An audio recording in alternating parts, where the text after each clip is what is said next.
Hey guys, what it is your girl Kadlac. I am Kadlac Dixon. I'm the Draw My Life Prison Wife. I'm the legally blind artist that is rapping and painting for justice, hoping to see justice before it all fades to black.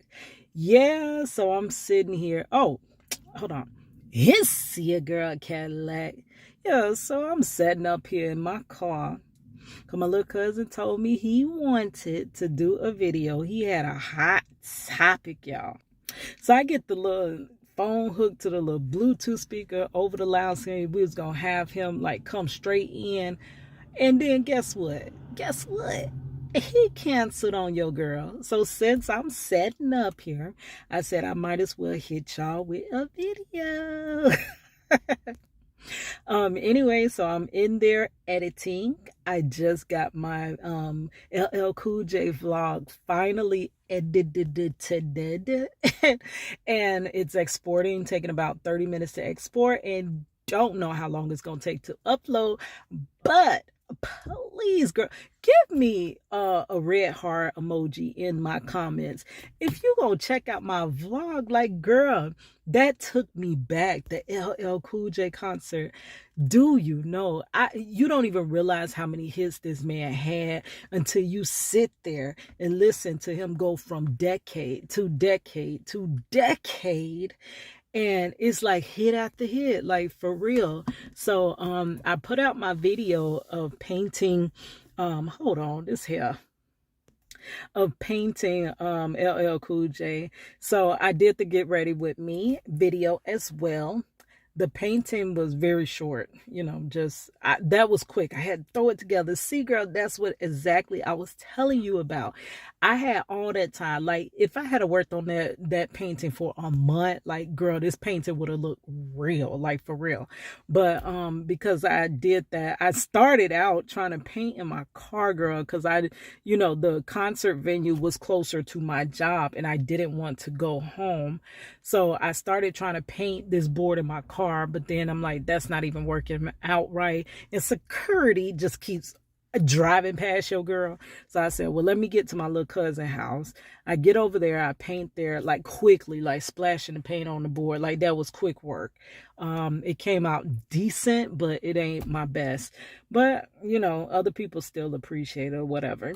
I don't think he got to see it. I kind of got a little bit too far back. He may have seen it because I held it up a couple times, but who knows, girl. But he said that he was recording that for his documentary, so maybe they caught it, girl, some type of way, girl.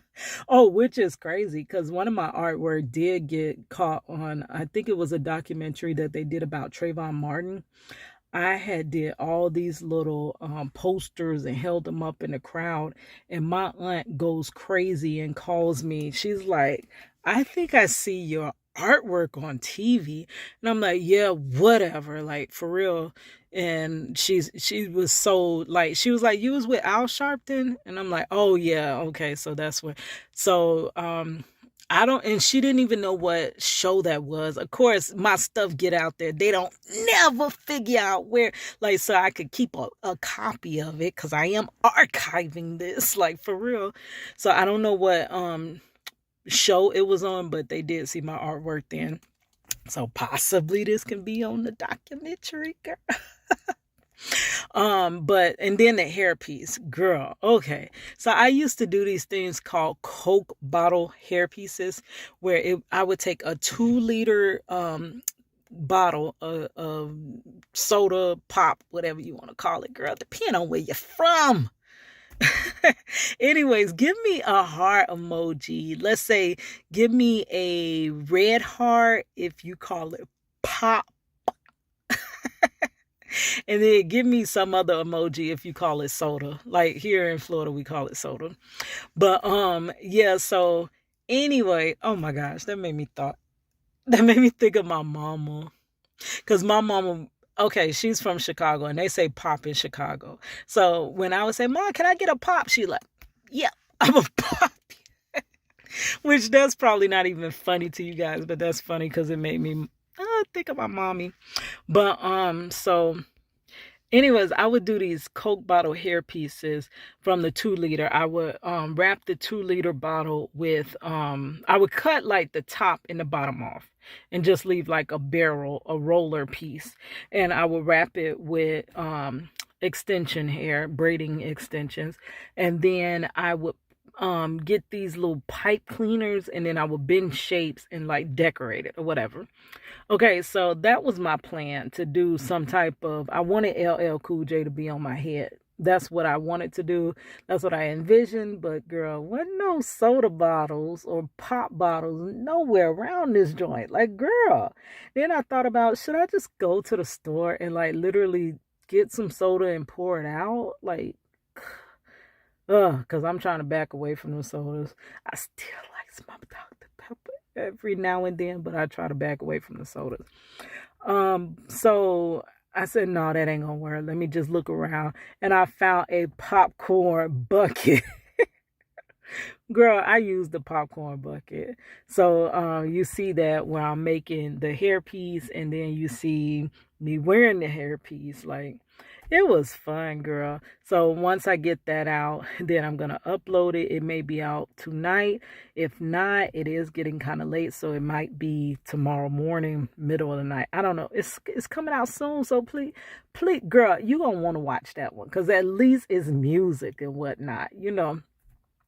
So, anyways, I ain't keep you too long. I gotta get back in there. I do have to finish a drawing, a painting, and I finally gotta finish this logo. Like, girl, like, what's going on? But I do have the rest of tonight. Yes. I got about 3 more hours left in this day, so I'm gonna get something done. I also am gonna start trying to do more of my artwork. I said, you know what? Screw it. Like, people may not appreciate my artwork. They may, like, I think people do. Okay, what's messing me up? What messes every artist up, basically? Your art, like, I had an art appreciation class, basically, and we were actually trying to figure out why some art is worth so much money and some art is not. And some art clearly looks like a 2 or 3 year old just threw some paint or scribbled something, and it's worth so much money. Okay, so art, basically, the worth of it is not necessarily how good it looks, and that's what's bad for an artist. The value of a painting can be placed on it by who actually owned this piece, or once an artist makes a name for themselves, who painted the piece. So say I'm a horrible artist, who cares, but a lot of people know me. No matter what I paint, I could have dipped my hand in some paint and just splashed it all around. And because I made it, it's worth umpteenth dollars. Or I could have made that same splashed around not hairpiece, I'm still stuck on that, painting, and let's say such and such owned it. Let's say just Janet Jackson, because a story that I'll tell you in a moment that Marcello tells me all the time popped into my head. So let's say Janet Jackson owned this piece. If she owned that piece, when it sells, it automatically, like, if she resold it, it's gonna be a lot, because she owned it, and because, or, you know, that artist has a name. So unfortunately, a lot of artists, it's very hard to build your name. So it's basically not your artwork, it's always your name. So I don't have a really prevalent name in the art community. So my stuff is worth like 0. or not that much, which sucks, because I am really good at art, at painting, at drawing, at all of that. So it's been a constant battle trying to build my name, and unfortunately for a lot of artists, they're not recognized until they are no longer among us. Like, that's silly. Like, case in point, Nipsey Hussle. Why the heck y'all ain't get that man his flowers while he was alive and above ground?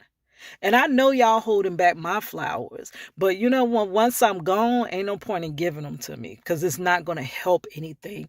I need my flowers now. I need my recognition now so that I can get my husband home. What I need him home for when I'm gone? Like, girl, shoot, like for real.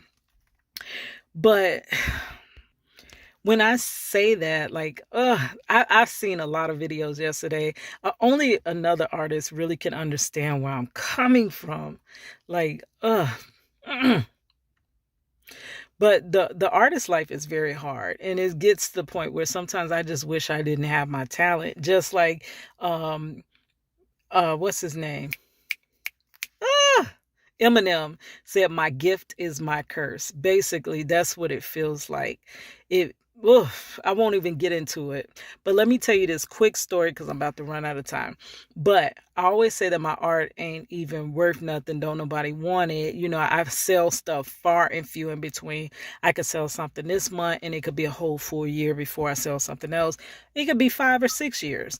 So, I said that nobody really wants my art. I don't mean nobody, but I mean it's not a lot of demand for it. So of course I can't make a living off it, and I can't even raise my lawyer money that I need to raise. So Marcello hates when I say that. It aggravates him. And he's always like, "Yet. It's not yet." And I'm like, "No, Marcello, it has been literally, I have been trying to be an artist since I was freaking 11 years old. That's over 30 years. And if I have not made a sustainable art career in 30 years, like, there's like this much chance that it will happen now. I mean, it could happen, but that's why it's so hard for me to believe. It's like, it's not that it can't happen, it's just very hard for me to grasp it because it hasn't happened for so long. Like, not even just a couple of years. It's been a lifetime that this has not happened. So it's hard for me to believe that it could happen. And he always tells me this story of this man that was sewing these little carpets. He learned how to sew faces into carpets. He told me this many times in visitations. And he would spend so much time. The carpets look beautiful, but nobody would buy them. You know, people come across an artist, they either don't want to pay them what they're worth, or, you know, they love the artwork, but they're just not going to break no bread. It's very hard. And then people that do have money, they don't want an unknown artist. They want some artist that is known. So this is where you go back and forth. Like, you just never can get your footing. And he said that everybody, his family, everyone was like, "He is wasting his time. He spent all this time making these faces and these carpets. Don't nobody want that stuff." Like, girl, go ahead. But this was a guy. So, God, go ahead on and, you know, take several seats and go get you a job for real. And so he got one of his carpets to Janet Jackson. It was a little carpet that he sold. Knitted or however, and he put her face on it, and she showed other people. And all of a sudden, after all that labor for nothing, once he got that one to Janet Jackson, he was in demand, and people were knocking down his door, trying to find him, trying to get, you know, the same type of carpet. Like, it wasn't that his art was worth any less, but it was just meeting that one person.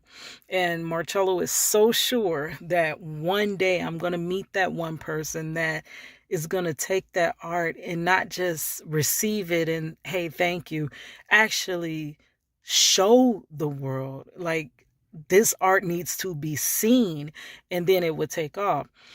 Because my hopes have been dashed for so long, baby, it's very hard for me to believe it. But I would never say it's impossible, because everything is possible. You know, it's just, I can't see it. I'm legally blind. Maybe I'm mentally blind too.